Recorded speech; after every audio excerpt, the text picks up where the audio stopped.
What's going on, everybody? Josh here. Guys, today I'm just going to do kind of a quick how-to video on a Subaru, just for anybody who's looking to do this by themselves. And Subarus are kind of intimidating when you look at them.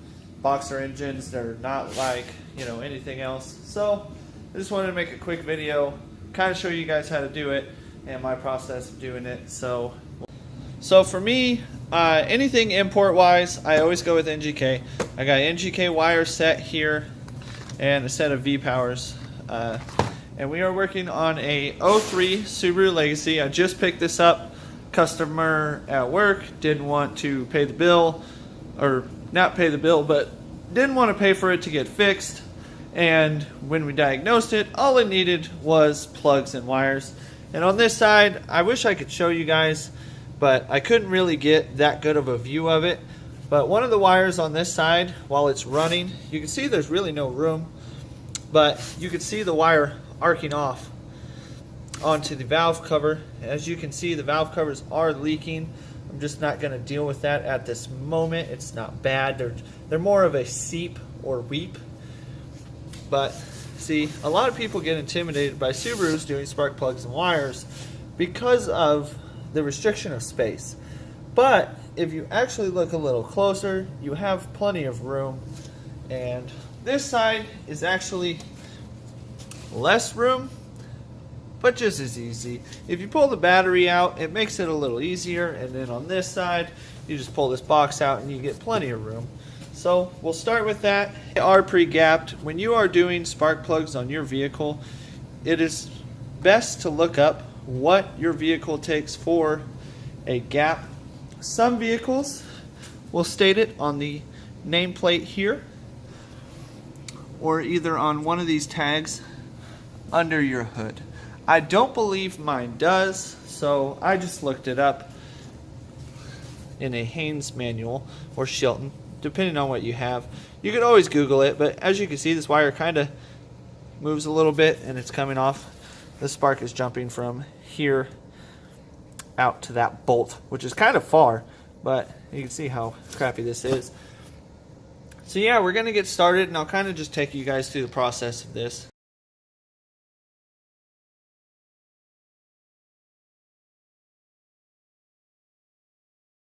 So as you guys saw in the time lapse, I took this box out and I folded over the air induction or air pipe. The air filter is actually in a box back there, and then the little piece that goes here to pull air into the engine bay. As you can see, now I can just very quick pull those out. And it looks like this one might actually have some kind of condensation. Oh, actually, it turns out it's just some dielectric grease somebody had put on there. There is a little bit of oil, as you can see on my finger. But like I said, it's just like that's more moisture from the oil than anything. Oh, there you go. See, it's not bad. So what I'm going to do, or what I like to do, is pull one, do the plug, follow this wire, switch this wire out, put it all together. Switch to the next wire, pull it off, do the plug, do the wire. That way I don't get confused and I don't have to look up a firing order. In case you do just rip your wires off, or somebody's helping you and they just pull the wires off, again, please look in your Shilton or Haynes manual and find your firing order. It is pretty easy on a Subaru. This front one here off the coil pack goes to the front. This back one here goes to the back. So it's not real hard to figure it out. And it does say on most coils, 1, 2, 3, 4, or 1, 2, 3, 4. I know you guys can't see that. I'm sorry. But yeah, that's the way I like to do it. So we're going to get on that.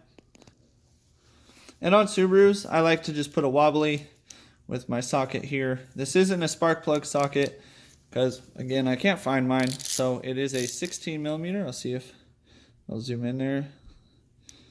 16 millimeter, which is common, 5/8 16 millimeter for any import.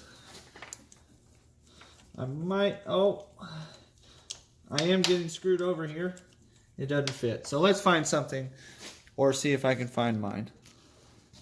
So what I just ended up finding is I have these Harbor Freight sockets that are painted. I usually only use them at the junkyard. That way if I lose them, it's no big deal. I bought the whole socket set up to what is it? From a 10 to a 19 for like $5.99. So we'll get to it. I didn't add an extension. I don't know why I didn't have it in that first clip, but let's get to it.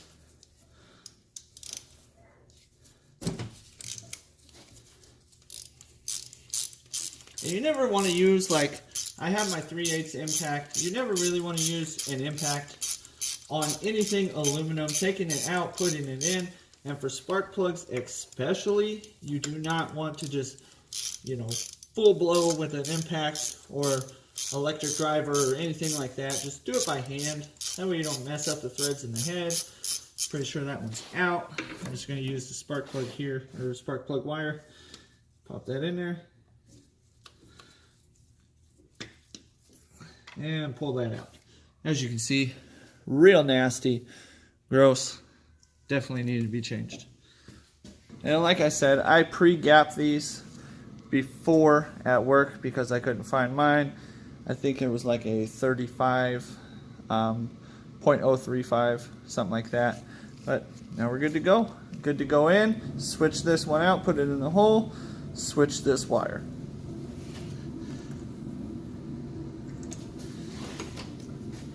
My thing is, I like to do it by hand until it's tight, until I can't do it by hand.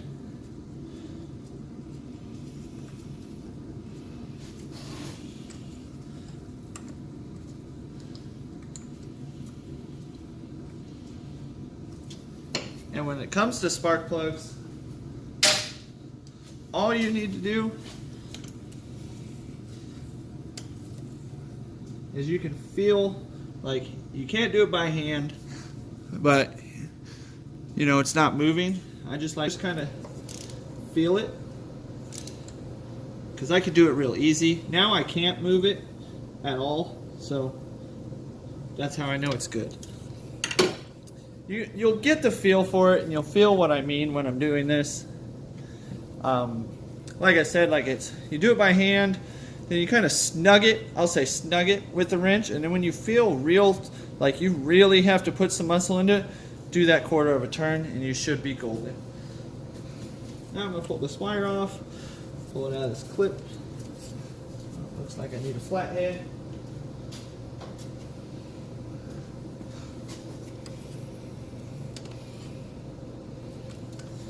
There we go.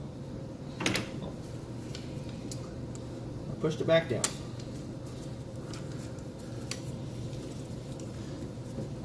Like I said, do one at a time. That way you don't get mixed up or anything. Really cool thing about NGK wires. Oh, come on, focus. All right, that should help. Oh, it's the flash.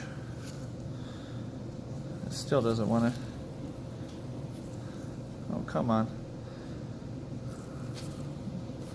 Focus. You can see number 3 there. I'm guessing it's upside down. And 1. NGK wires are real good at marking which one goes where. And then you just have to look, you know, according to your coil, like this number 1. So I go through here and I find that's number 3, number 1. Number 1 plug right there. Real easy. So I'm going to send this up through here, and I'm a dummy and I forgot dielectric grease, but it is a good thing to have. I'm just going to push firmly, make sure that's locked in.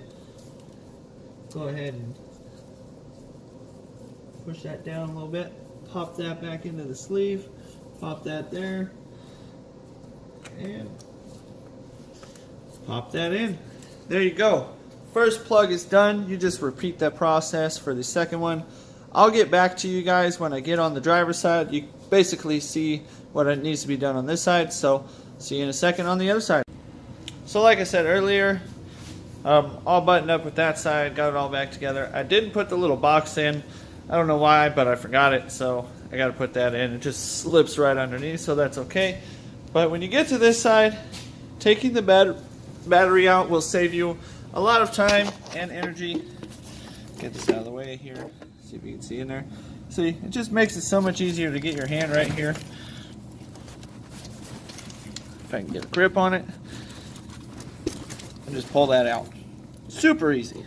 Makes it so much easier. That back one, back there, which I believe is number 4, always a pain in the butt, but without the battery, so much easier. I just got the camera kind of set there so you guys can see while I'm doing this. I just kind of move the harness out of the way, move that spark plug wire out of the way, and then you get right in there. Dual cams are a little harder just because then the spark plug hole is down further in the head. That makes it a little harder, but still basic concept. And like I said, if you need help, a lot of times you can look in your Chilton or Haynes manual.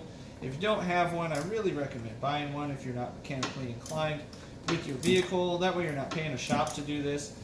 Like I said, I got this vehicle from a customer who didn't want to pay the money to have this work done. It was just going to scrap the car. I just couldn't let 25-30 minute job. Unfortunately, shop charges by the hour. So you get, you know, hourly shop rate plus parts.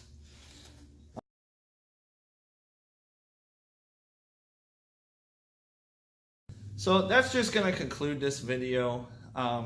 As you can see, I basically showed you how to do it.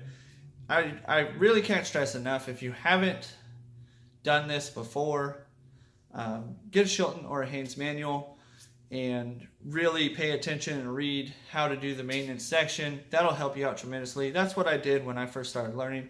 I just read Chilton manuals. I didn't even own vehicles, and I would research how to fix them, and I still do it to this day. Before I even own a vehicle, I look up what's a common problem, how to fix it. Because most likely when you're buying a used vehicle, there's some things the previous owner isn't going to tell you, or they're going to tell you it's been done and it really hasn't. So you need to look at maintenance. If they say they've done it themselves, don't trust it. If it has paperwork, good. Trust the paperwork. That is always amazing. But just, you know, I hope this helps. And like the how-to videos, I will do more.